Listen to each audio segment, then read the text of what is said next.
ನೋಡಿ ಫ್ರೆಂಡ್, ಒಂದು ನಿಮಿಷ ಬನ್ನಿ, ಇಲ್ಲಿ ತೋರಿಸ್ತೀನಿ ಕಸದಲ್ಲಿ ಏನೇನಿದೆ ಅಂತ. ನೋಡಿ, ಇಲ್ಲಿ ಸಲ್ಯ ಕಾಣ್ತಾ ಇದೆ. ಇದು ಪೂಜಾರಿಗಳು ಹಾಕ್ಕೊಳ್ಳೋದು ಓಂ ಮಂತ್ರ ಹೇಳುವಾಗ.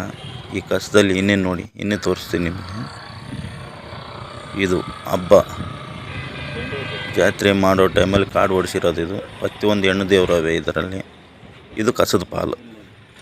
ಇನ್ನೇ ತೋರಿಸ್ತೀನಿ ನೋಡಿ. ಇದು ನಮ್ಮ ಕರ್ನಾಟಕದ ಬಾವುಟ. ತಮಿಳ್ನಾಡಲ್ಲಿ ಬಿಚ್ಚಿಸಿದ್ದಕ್ಕೆ ನಾವು ಎಷ್ಟು ಗಲಾಟೆ ಮಾಡ್ತೀವಿ, ಮಹಾರಾಷ್ಟ್ರದಲ್ಲಿ ಸುಟ್ಟಿದ್ದಕ್ಕೂ ಗಲಾಟೆ ಮಾಡ್ತೀವಿ. ಇಲ್ಲಿ ನಮ್ಮ ಜನ ಫಂಕ್ಷನ್ ಮಾಡ್ತಾರೆ, ಕಸದಲ್ಲಿ ಹಾಕಿಬಿಡ್ತಾರೆ. ಇದು ನಮ್ಮ ತಾಯಿ ಅನ್ನಪೂರ್ಣೇಶ್ವರಿ. ನೋಡಿ, ಪ್ರತಿಯೊಂದು ಹೆಣ್ಣು ದೇವರು ಇದೆ, ಗುರುಗಳು ಅವರೇ ಇದರಲ್ಲಿ. ನೋಡಿ, ಇನ್ನೇ ಓಮು ನಮ್ಮ ಹಿರಿಯ ಗುರುಗಳು ಅವರೇ. ಅವ್ರಿಗೆ ಪ್ರತಿಯೊಂದು ಕಾಡಲ್ಲಿ ಹಾಕಬಾರ್ದು. ನೋಡಿ, ಅಕ್ಕಿ ಮೂಟೆಯಲ್ಲಿ ಗಣಪತಿ ಇದೆಲ್ಲ. ಫ್ರೆಂಡ್, ವಿಡಿಯೋ ನೋಡ್ಕೊಂಬಂದ್ರಲ್ಲ, ಈಗ ನಿಮಗೇನು ಅನಿಸ್ತು? ಯಾಕಂದರೆ ದಯವಿಟ್ಟು ಯಾವುದೋ ವಸ್ತುದ ಮೇಲೆ ಆಗಲಿ ದೇವ್ರ ಫೋಟೋ ಹಾಕಲೇಬೇಡಿ. ಈಗ ನೋಡಿದಿವಲ್ಲ, ಆ ಥರ ನಮಗೆ ನೋವಾಗುತ್ತೆ.